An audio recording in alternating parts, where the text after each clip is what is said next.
বাংলাদেশ 5ই আগস্টের অতীতে ফিরে যাবে না। বাংলাদেশে আওয়ামী লীগ ফিরে আসতে পারবে না।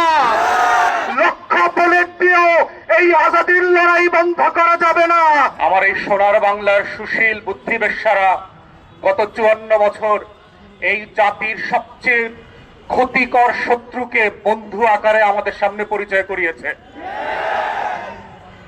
এবং এতবার বলেছে যে পৃথিবীর ইতিহাসের সমাজবিজ্ঞান রাষ্ট্রবিজ্ঞানে যে শত্রু সাপেক্ষে রাষ্ট্র হয়, আজাদির লড়াইটা যে শত্রু সাপেক্ষে হয়। প্রত্যেক রাষ্ট্রের নাগরিককে তার সময়ের ঐতিহাসিক পরম্পরার জগৎ শেঠ, উমিচাঁদ, রায়দুল্লভ, লেন্দুক দর্জিদেরকে যে পরিচয় করিয়ে দিতে হয়, জাতির যুবকদের সামনে ঘসিটি বেগম আর মীর জাফরদেরকে প্রতি প্রজন্মের কাছে যেভাবে পরিচয় করিয়ে দিতে হয়, আমাদের দেশের বুদ্ধিবেশ্যারা, গোলাম মিডিয়া এবং রাজনৈতিক দলগুলো দেশের সবচেয়ে ক্ষতিকর এলিমেন্ট গুলোকে জাতির তরুণদের সামনে বন্ধু বেশে গত 54টা বছর পেশ করেছে। এবং যেটা করবার মধ্য দিয়ে যেটা হয়েছে, আমার স্বাধীনতা, আমার সার্বভৌমত্ব, আমার জাতীয় স্বার্থ, আমার আত্মমর্যাদা বারবার ভুলুণ্ঠিত হয়েছে। রাজনৈতিক দলগুলো যেভাবে আমার হাসনাত ভাই বলে গেছে, এত বোনলেস হয়েছে ক্ষমতার জন্য।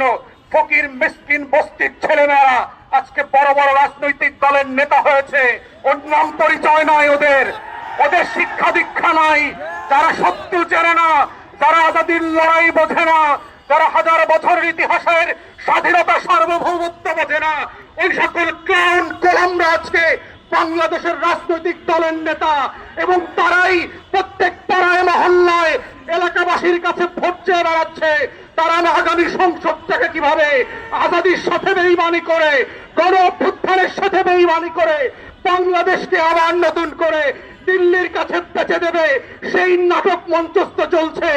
আমাদের বক্তব্য খুব পরিষ্কার, বাংলাদেশ 5ই আগস্টের অতীতে ফিরে যাবে না।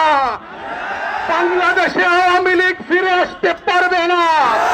বাংলাদেশে দিল্লির দাসত্ব কায়েম হবে না। বাংলাদেশে কত সাংবাদিক সুশীলরা এদেশের আজাদির লড়াইকে দিল্লির কাছে বেচে দিতে পারবে না। এই বক্তব্য খুব পরিষ্কার। যারা বাংলাদেশের আনাচে কানাচে প্রান্তে ঘুরে বেড়ান নাই, যারা বাংলাদেশের অলিতে গলিতে টং দোকানে আজাদির আকাঙ্ক্ষা বোঝেন না, যারা ওসমান হাদির নামটা পর্যন্ত সুন্দর করে উচ্চারণ করতে পারেন না, যারা ইনকিলাব মঞ্চের নাম শোনেন নাই, তারা আগামী দিনের বাংলাদেশে অপ্রাসঙ্গিক হয়ে যাবেন। একমাত্র স্মার্ট সিটি বসুন্ধরা, আধুনিকতায় এক ধাপ এগিয়ে। এবং এটাই হচ্ছে আগামী দিনের রাজনীতির মূল তত্ত্ব কথা। এটাই হচ্ছে আজাদির বাংলাদেশ, এটাই হচ্ছে বাংলাদেশ 2। এবং সেই বাংলাদেশ 2 লড়াইতে একটা দুইটা বুলেট না, লক্ষ বুলেট দিয়েও এই আজাদির লড়াই বন্ধ করা যাবে না। আপনারা বারবার চেষ্টা করেছেন, হেফাজতের গণহত্যা হয়েছে, 1,64,000 বুলেট মেরেছিলেন। আওয়ামী লীগ ক্ষমতায় থাকতে পারে নাই। বিরোধী দলের 15,000 নেতা কর্মীকে গুম খুন করেছেন, আওয়ামী লীগ ক্ষমতায় থাকতে পারে নাই। পিলখানায় গণহত্যা করেছেন, আমার 57 জন সেনা কর্মকর্তাকে শহীদ করেছেন। দিল্লির আধিপত্য টিকে থাকে নাই, নির্বাচন ব্যবস্থা ধ্বংস করে দিয়েছেন। 16 বছর ধরে গরম গণমাধ্যম দিয়ে বাংলাদেশের আজাদির বিপক্ষে প্রত্যেক দিন তথ্য সন্ত্রাস করেছেন। আওয়ামী লীগ ক্ষমতায় থাকতে পারে নাই। পরিষ্কার বক্তব্য, বাংলাদেশের মাটির রং বোঝেন নাই, আজাদির রং চেনেন নাই। ওটা আওয়ামী লীগের পতাকার রং না, ওটা লাল সবুজের রং। ওটার জন্য লক্ষ লক্ষ মানুষ জীবন দেওয়ার জন্য যেমন প্রস্তুত আছে, আগামী দিনেও থাকবে। অতএব শত্রুরা সাবধান, লক্ষ বুলেট প্রস্তুত রাখতে পারেন।